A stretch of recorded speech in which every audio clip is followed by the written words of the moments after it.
What's up, people? Quick update. The decking slash floor is now 100% complete. Did some light sanding today, as well as some weatherproofing.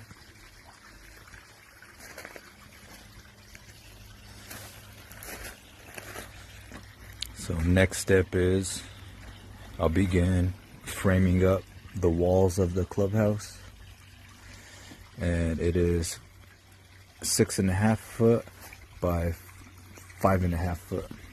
It'll have a porch on it.